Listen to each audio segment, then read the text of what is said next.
কয়েলের উপর কোক ঢালুন আর দেখুন কি হয়।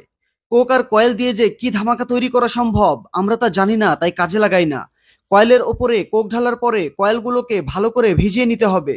তারপরে এগুলোকে হাত দিয়ে গুঁড়ো করতে হবে। এটি একেবারে পেস্টের মতো হয়ে যাবে। এরপর এর মধ্যে দিয়ে দিব 1 চামচের মতো লাল মরিচের গুঁড়ো।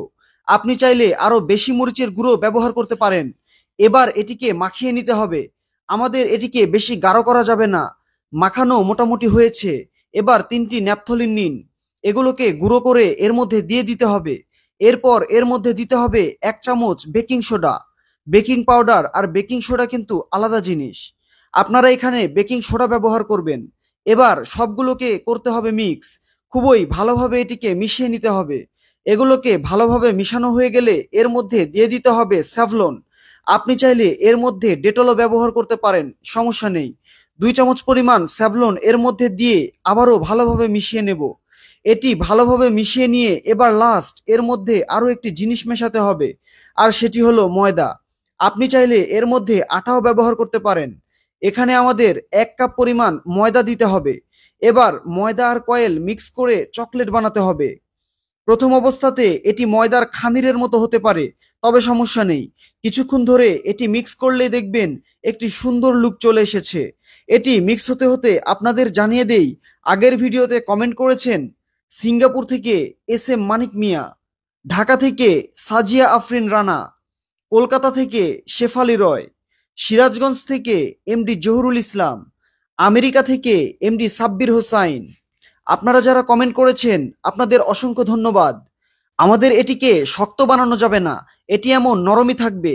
কিছু সময় পরে এটি আরো আঠালো হয়ে যাবে। বেশি শক্ত হয়ে গেলে এটি আর কোনো কাজে আসবে না, তাই খেয়াল রাখবেন এটি যাতে নরম থাকে। এবার ছোট ছোট করে যে কোনো পাত্রে এটি দিয়ে রাখতে পারেন। আমরা একটি ছোট প্লেটে একটু একটু করে দিয়ে রাখছি।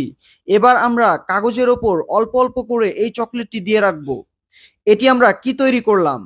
এটি আমরা তৈরি করলাম ইঁদুর, চিকা, মাছি, পিঁপড়ার জন্য চকলেট। 2 মিনিটের মধ্যে বড় বড় ইঁদুর, চিকা, মাছি, তেলাপোকা আপনার বাসা থেকে চিরতরে দূর হয়ে যাবে।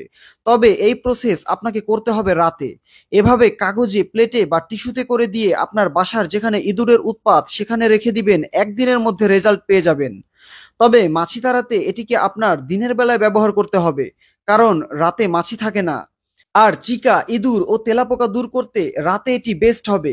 এখানে ব্যবহার করা আটা ইঁদুর আর চিকার প্রিয় খাদ্য। এরা সাধারণত নরম খাদ্য খেতে পছন্দ করে, তাই এটিকে একটু নরম করে বানাবেন। শক্ত হলে এরা খেতে চাইবে না। একবার যদি খায় তবে সেই চিকা আপনার বাড়ি কেন, আপনার বাড়ির আশেপাশেও খুঁজে পাবেন না।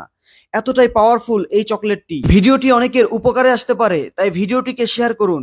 আপনি পৃথিবীর কোন জায়গা থেকে ভিডিওটি দেখছেন কমেন্ট করুন, যাতে পরবর্তী ভিডিওতে আপনাকে ধন্যবাদ জানাতে পারি।